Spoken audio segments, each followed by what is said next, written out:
Sanbonani, Dumelang, Ukhandet, who's it? That was the way my mom used to greet everybody.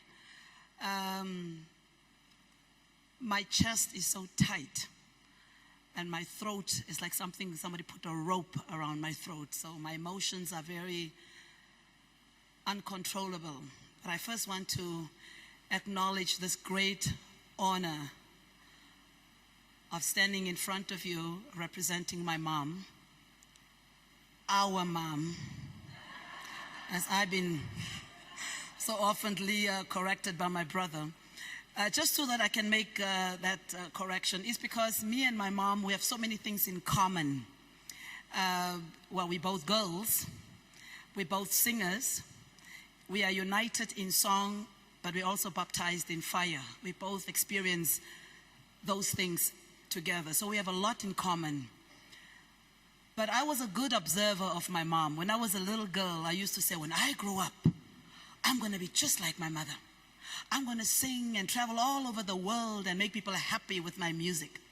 And I am really living the promise I made to myself. So, thank you. So having observed my mom, I could see that music made my mom very happy. It was not about how she sang the songs. It was how she could see the reactions from the audience. Always put a smile in somebody's faces.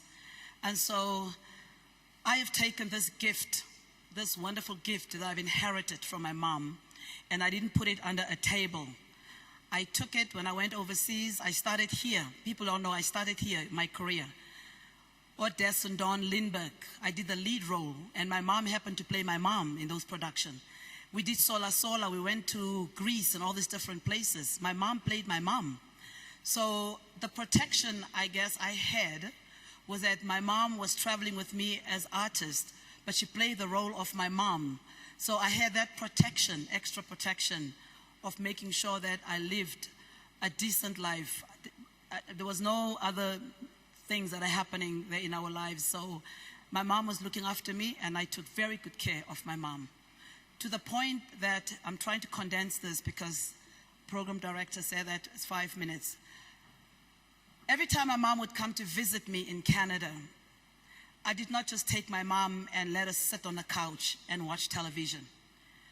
Every day counted. I make sure that her day counted by telling her stories about the apartheid system. What was it like growing up in the 50s? So the stories I would share with the kids, with my own family, my children, I wanted them to hear it from my mother. But I didn't just stop with my mom. I took my mom into schools in Canada. I took my mom into senior citizens' home in Canada. I took my mom to the Burn Foundations in Canada. I took my mom to the AIDS Foundation. Every place where my mom could speak and inspire people, I took my mom. And so she became alive. But when she came La Ekaya, I noticed that she was withering away musically. Our home is decorated with wonderful acknowledgements of awards.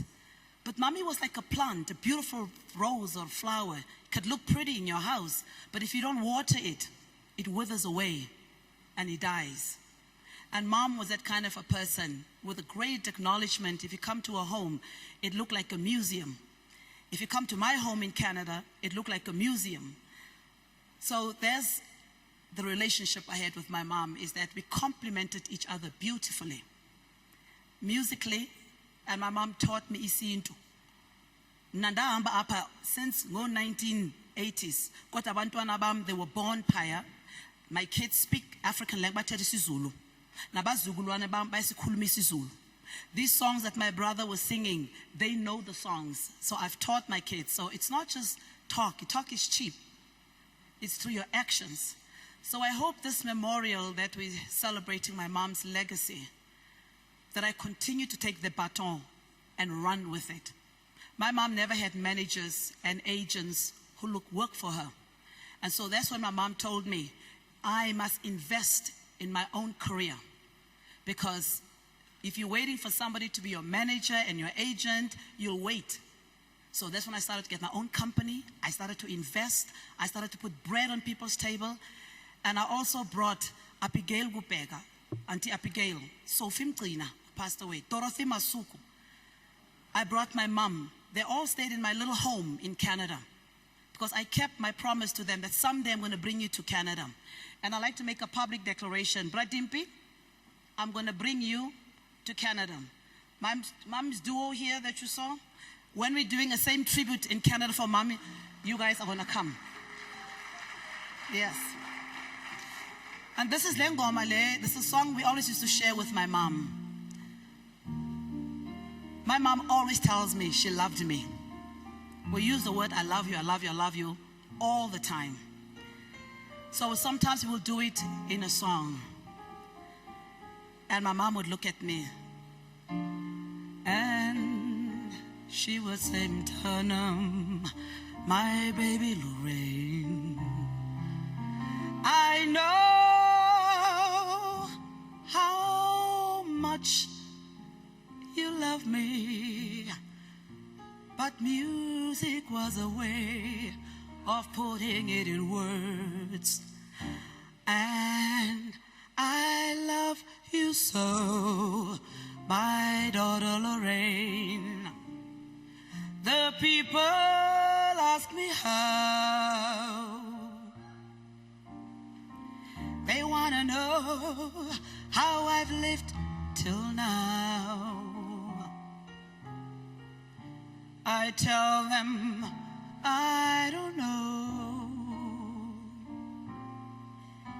Ditigemna, Mommy, I guess they understand how lonely life can be.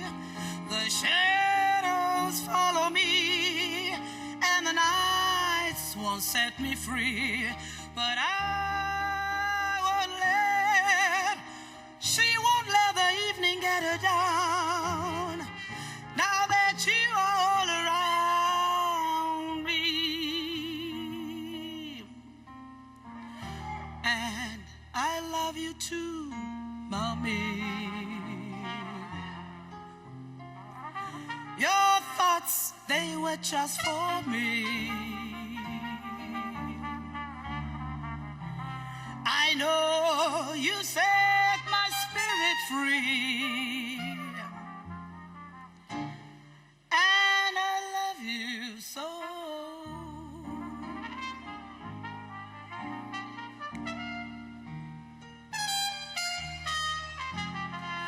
I'm wearing my mom's hat. I'm wearing my mom's shoes.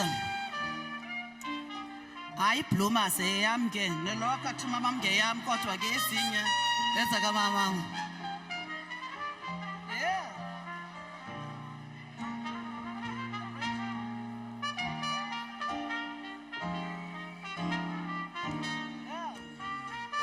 And yes, I know how lonely life can be. Shadows follow me, and the night won't set me free. But I won't let the evening get me down. To my mom, now that you are all around, you're around my mommy.